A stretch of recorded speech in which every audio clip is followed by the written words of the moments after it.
8 تا از بهترین خواص سیاه‌دانه که حتما باید بدونید.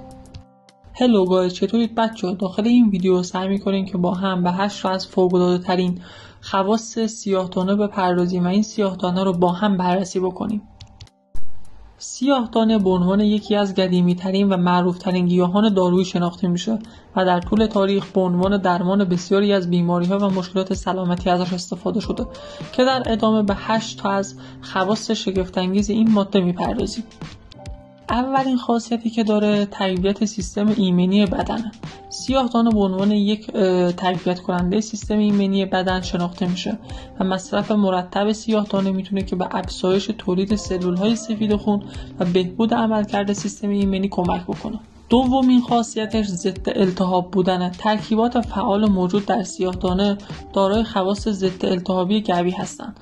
این خاصیت باعث میشه که مصرف سیاه‌دانه در کاهش التهاب‌ها مثل آسم بسیار مؤثر باشه. میرسیم به گزینه سوم، حفظ سلامت قلب. بر اساس مطالعات صورت گرفته و بر اساس مقاله هایی که توی همین زمینه نوشته شده، سیاه‌دانه میتونه که به حفظ سلامت قلب و عروق کمک بکنه. مورد بعدی کاهش علائم آلرژی توی بدن و سیاه‌دانه میتونه که به کاهش علائم آلرژی مثل عطسه توی بدن کمک بکنه. از مهمترین خاصیت‌های سیاه‌دانه محافظت از کبد و سیاه‌دانه میتونه که به بهبود سلامت کبد کمک بکنه. سیاه‌دانه به خاطر ترکیبات ضد اکسیدانی که داره باعث محافظت از کبد میشه و هر آسیبی هم که به کبد وارد بشه میتونه که ازش جلوگیری بکنه. مثلا آسیب‌هایی که مواد مخدر به کبد میتونن که وارد بکنن.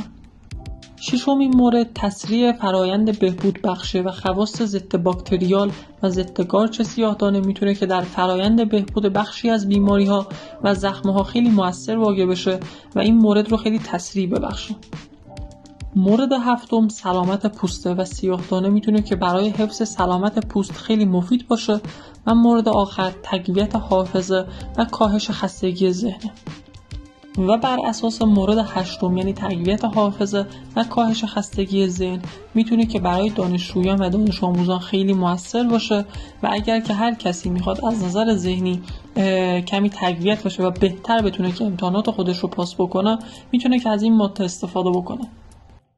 خیلی ممنون که تا انتهای ویدیو با من همراه بودی. اگر که هر نظری در رابطه با سیاه‌دانه داری به من داخل کامنت ها بنویس تا من اون رو ببینم و همچنین کانالم رو ساب بکن و این ویدیو رو برای دوستات شیر کن.